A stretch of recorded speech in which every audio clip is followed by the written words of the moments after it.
हाय, welcome again. आप सबका स्वागत है। मैं एक बहुत छोटे से टॉपिक के रूबरू हुई थी जिसमें मुझे आज काफी सोचने पे मजबूर किया। The topic was sustainability. अब मैं इसे आसान भाषाओं में बताऊंगी और एक कॉम्प्लेक्स जो एक्चुअली लोगों को पता है उस लैंग्वेज में बताऊंगी। तो सस्टेनेबल बिल्डिंग वो हो जाती है जो लॉन्ग टर्म्स में आपका कॉस्ट कटिंग करे, कार्बन एमिशन कम हो, नेचर के लिए अच्छी हो, एक्स वाई जेड जो फैंसी चीजें बिल्डिंग्स में होती है वो सारी चीजें होती है सस्टेनेबल, जो सस्टेनेबिलिटी में आपका हेल्प करे। पर उसे हम घर में कैसे लाएंगे? बहुत आसान है। उसके लिए कोई सर्टिफिकेशन स्पेशलिस्ट के पास जाने की जरूरत नहीं है।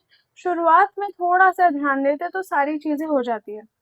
फॉर एग्जाम्पल, जब घर बन रहा है तो साउथ में विंडोज देने की जगह नॉर्थ में विंडोज दीजिए। जैसे मैंने अपने प्रीवियस वीडियोस में बताया कि सन का मूवमेंट ईस्ट टू वेस्ट है वाया साउथ, तो यानी जब धूप पड़ रही है तपती हुई वो साउथ में आ रही है। अगर आप साउथ में खिड़कियां लगा रहे हैं तो ऑटोमेटिकली आपको एसीज हैवी लगाने पड़ेंगे, कूलर ज्यादा लगाने पड़ेंगे। पर अगर यही ओपनिंग नॉर्थ में चलेगी और आपका साउथ ब्लॉक्ड है, सोल्यूशन हो गया। ये सस्टेनेबिलिटी का पार्ट है। सिर्फ रिश्तेदारों को दिखाने के लिए चाइना से कोई स्पेसिफिक पीस ऑफ मार्बल मंगवा के अपने फ्लोर पे लगाने की जगह अगर आपका लोकल मटेरियल लगाएंगे तो शायद वो ज्यादा पैसे बचाएगा और ज्यादा सुंदर भी दिखेगा और सस्टेनेबल रहेगा। अब इसका एक बहुत सिंपल एग्जांपल देती हूँ।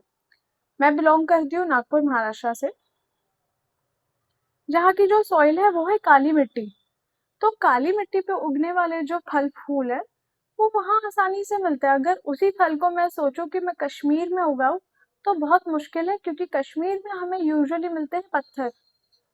तो ऐसे पेड़ जो पत्थरों में उग सकते हैं वो आपको आसानी से मिलेंगे। वहां पे यूजुअली जो पेड़ होते हैं उनकी रूट्स टैप रूट्स होती है जो ऐसे नीचे जाती है।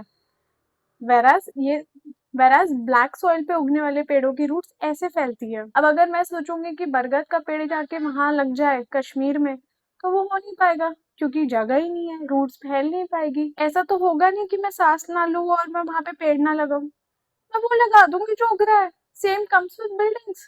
आपके पास जो लोकली अवेलेबल है उसे यूज करिए, चीजें अपने आप सस्टेनेबल हो जाएगी, कॉस्ट कटिंग होगी और टिकेगी। अब चलिए मैं उगा उगाया बरगद का पेड़ नागपुर से लेके कश्मीर ट्रैवल कर लूं, चला तो जाएगा पर ट्रैवल करने का पैसा कितना आएगा? जाते जाते कुछ डैमेज हुआ पेड़ को, पेड़ मर गया तो वहां जाने के बाद पेड़ लगाने के बाद पेड़ टिक नहीं पाया तो, जो कि नहीं टिकेगा। और अगर गलती से कहीं टिक गया और कहीं लग गया, क्या वो उतना सरवाइव कर पाएगा जितना वो पहले सरवाइव कर रहा था? पर सोचिए, जो लोकली पेड़ आपको फ्री में मिल रहा था या नेक्स्ट टू जीरो कॉस्ट, उसके लिए आपने इतने पैसे लगा दिए क्योंकि सिर्फ आपको वो अपने घर में चाहिए। पर अगर आप लोकल पेड़ों की ही मदद लेते तो ये तो कितने आसानी से काम हो जाता। यही बात आती है जब आप अपने घर में कुछ करते हैं। कोई पर्टिकुलर मटेरियल मुझे इंडिया के बाहर पसंद आ रहा है या भारत के किसी भी पार्ट में पसंद आ रहा है, उसको वहां से यहाँ लाऊंगी और वो मटेरियल ठीक से रिस्पॉन्ड नहीं कर पाया तो व्हाट इफ वो हीट एमिशन में हेल्प कर रहा हो। इसलिए लोकली चीजों को यूज करना हमेशा सस्टेनेबल होता है। इसका एक और एग्जाम्पल देती हूँ। मैंने बहुत लोगों के पास भारत में हस्की कुत्ता देखा है, बहुत सुंदर दिखता है, बहुत क्यूट सा होता है। पर उसको घर में रखने के लिए लोग बहुत सारी एसीज लगा के रखते हैं क्योंकि वो ठंड में पलने वाला कुत्ता है। बट वेराज जो हमारे स्ट्रीट डॉग्स होते हैं या पमेलियन होते हैं, जो नॉर्मल ब्रीड्स होते हैं, वो तो 48 डिग्रीज में भी बढ़िया चल लेते हैं। दैट इज सस्टेनेबल, क्योंकि वो यहाँ के एनवायरमेंट वेल वर्स है, हमें उनके लिए कुछ एक्स्ट्रा करने की जरूरत नहीं है। तो सेम कम्स विद बिल्डिंग। अगर हम बनाते वक्त इन छोटी छोटी चीजों का ध्यान दे दे तो हमारा खर्चा बहुत बचता है। अगर खर्चा नहीं भी बचता है तो लो कॉस्ट में आपकी बिल्डिंग सस्टेनेबल बन जाती है। अब मैंने ओपनिंग के हिसाब से तो आपको बता दिया। अब चलिए, अगर आपने अपार्टमेंट खरीदा है और उसमें साउथ में खिड़की आ रही है तो क्या करें? उसके ऊपर जो छज्जा लगा है उसे बढ़ा दीजिए, छज्जे की शैडो तो आएगी ना। सेकंड बहुत बड़ी प्रॉब्लम मुझे ये लगती है जब लोग एंड टू एंड ग्लास लगा देते हैं। सनलाइट तो बहुत आ रही है, पर क्या साल भर ठंड रहेगी कि उसके थ्रू आपको बचना है? पर जब मौसम अच्छा है तब तो आप खिड़की खोलने का ऑप्शन ही नहीं रख पा रहे।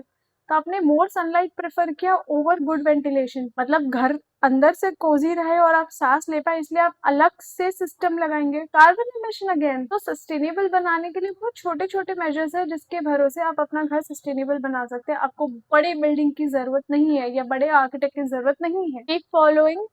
और अगर आपने सब्सक्राइब नहीं किया तो फट से सब्सक्राइब करिए, क्योंकि ऐसे इंटरेस्टिंग छोटे छोटे टॉपिक्स को मैं बहुत ज्यादा कवर करूंगी और आपके घर को लग्जरी, सस्टेनेबल और अच्छा मैं ही बनाऊंगी।